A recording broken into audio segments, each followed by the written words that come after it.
Hello and welcome back to another video. Check the mic and make sure it sound right, boys.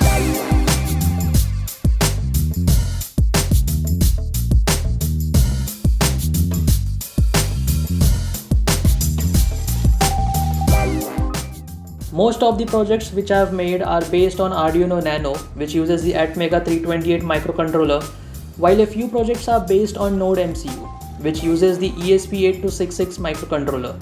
But recently I have started playing with the ESP32, which has Wi-Fi, Bluetooth, lots of GPIO pins, some of which can even be used as capacitive touch sensors. All that in this tiny package. I will be using the touch capability of ESP32 in one of my upcoming projects.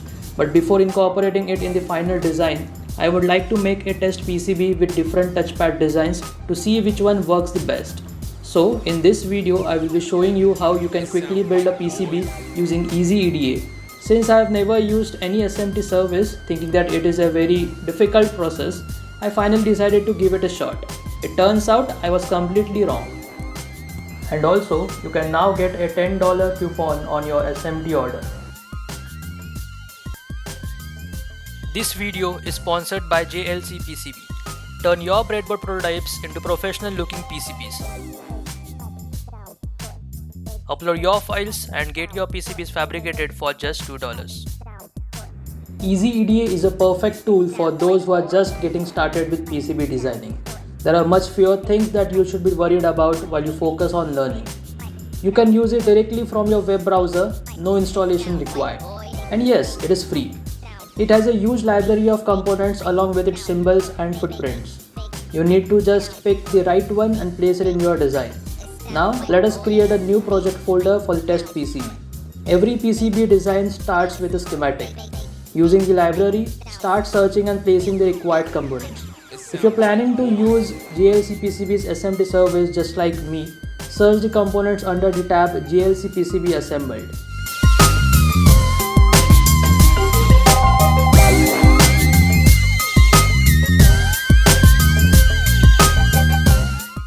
Once you are done placing all the components, the next step is to wire them. It is a good practice to group components according to the task they perform. For example, in this case, I have placed components together which are responsible for providing power. Similarly, the components responsible for programming are grouped together. This makes the schematic clean and easy to read.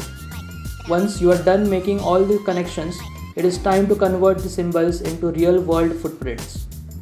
The PCB editor will ask for the board dimensions. Most of the time I skip this step as I do not have any specific size in mind.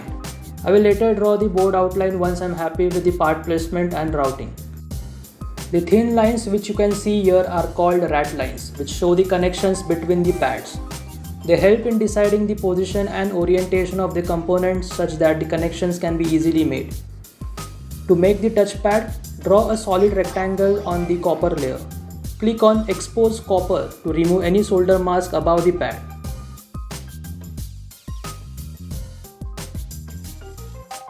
As you can see, I am unable to connect any copper traces to it. This is because the pad has no net name.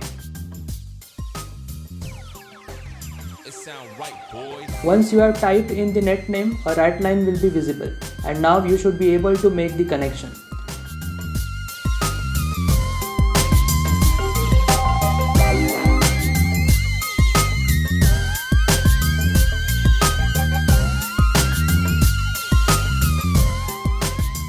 It is always a good idea to print the layout on a sheet of paper and test fit all the components. And that's all the hard work you had to do. Download the Gerber files and order your PCBs. Since we will be using the SMT service, two more files are required.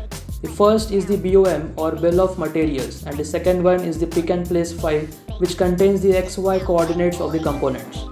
We can now proceed with the order on JLC PCB as usual, and at the end, check the SMT assembly option and choose the side on which you want the components to be assembled. Upload the BOM and pick and place files that were just downloaded.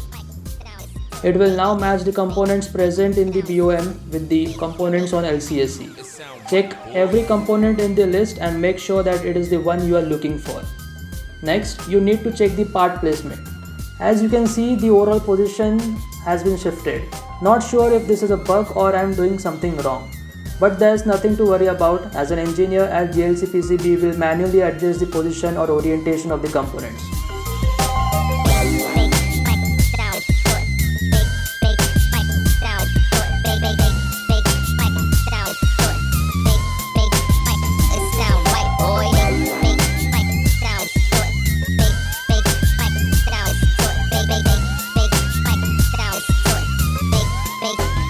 It sound right, boy.